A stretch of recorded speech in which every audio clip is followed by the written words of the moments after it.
తెలుగు చలనచిత్ర పరిశ్రమలో హాస్య బ్రహ్మగా గుర్తింపు తెచ్చుకున్న బ్రహ్మానందం గురించి పరిచయాలు ప్రత్యేకంగా అవసరం లేదు.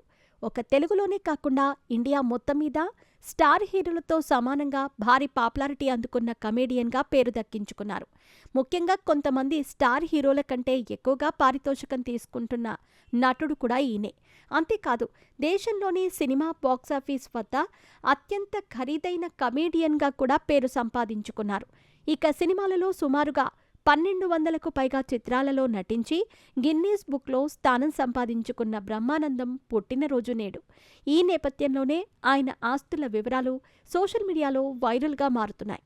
మరి బిజీగా గడుపుతున్న లైఫ్ లో చిన్న బ్రేక్ తీసుకుని ఎంజాయ్ చేయాలి అనుకుంటున్నారా? అయితే వెంటనే ఆర్వీ వెకేషన్స్ ప్రైవేట్ లిమిటెడ్ ని సంప్రదించండి. మరిన్ని డీటెయిల్స్ కోసం సంప్రదించండి 7997979960. ఏ మేరకు ఆయన ఆస్తులు కూడబెట్టారో ఇప్పుడు చూద్దాం. హాస్య బ్రహ్మానందం సినిమాల ద్వారా, యాడ్స్ ద్వారా సంపాదించిన ప్రతి రూపాయిని కూడా రియల్ ఎస్టేట్లో పెట్టుబడిగా పెట్టి నేడు 100 కోట్ల ఆస్తికి అధిపతి అయ్యారు.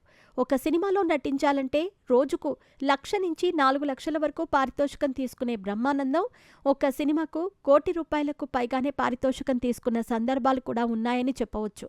ముఖ్యంగా ఇండస్ట్రీలోకి వచ్చిన కొత్తలో జంధ్యాలతో పాటు రామానాయుడు, చిరంజీవి వంటి వారు బాగా ప్రోత్సహించటం వల్లే స్టార్ హీరోలతో సమానంగా ఎదిగారు. ముఖ్యంగా సినిమాలో బ్రహ్మానందం కనబడ్డారు అంటే ప్రేక్షకుల నుంచి ఖచ్చితంగా ఈలలు వస్తాయనటంలో సందేహం లేదు. అందుకే బ్రహ్మి అని అభిమానులు కూడా ఈయనను ముద్దుగా పిలుచుకుంటారు. ఇప్పుడు వయసు మీద పడటంతో ఆచితూచి అడుగులు వేస్తూ సినిమాలు అడపాదడపా మాత్రమే చేస్తున్నారు. సినిమాల ద్వారా వచ్చిన ప్రతి రూపాయిని రియల్ ఎస్టేట్లో పెట్టుబడిగా పెట్టిన బ్రహ్మానందం సుమారుగా 800 కోట్లకు పైగా ఆస్తి కూడబెట్టినట్టు సమాచారం. ఒక రకంగా చెప్పాలి అంటే ఎంతోమంది స్టార్ హీరోలు కూడా ఈ రేంజ్లో ఆస్తులు కూడబెట్టలేదని చెప్పవచ్చు. ఇక బ్రహ్మానందం దగ్గర ఉన్న లగ్జరీ కార్ల విషయానికొస్తే Audi R8, Audi Q7, black, luxury Mercedes Benz వంటి కార్లతో పాటు అనేక కంపెనీల కార్లు ఈయన దగ్గర ఉన్నాయి. ఇక బ్రహ్మానందం విషయానికొస్తే కమేడియన్గా ప్రేక్షకులను అలరించటమే కాకుండా బాబాయ్ హోటల్, రంగమార్తాండ వంటి చిత్రాలలో ఆయనలోని మరో నటన కోణం కూడా ఆవిష్కృతమైంది. ఎటువంటి పాత్రలోనైనా సరే అవలీలగా చేయగలను అని బ్రహ్మానందం నిరూపించారు. బ్రహ్మానందానికి 2 కొడుకులైతే పెద్దబ్బాయి గౌతమ్ పల్లకిలో పెళ్లికూతురు సినిమా చేసి బిజినెస్ రంగం వైపు అడుగులు వేసిన ఆయన ఇప్పుడు తండ్రితో కలిసి సినిమా చేయబోతున్నారు. ఇక చిన్న కొడుకు డాక్టర్ కావటంతో ఇటీవలే పెళ్లి చేసుకుని లైఫ్లో సెటిల్ అయిపోయారు.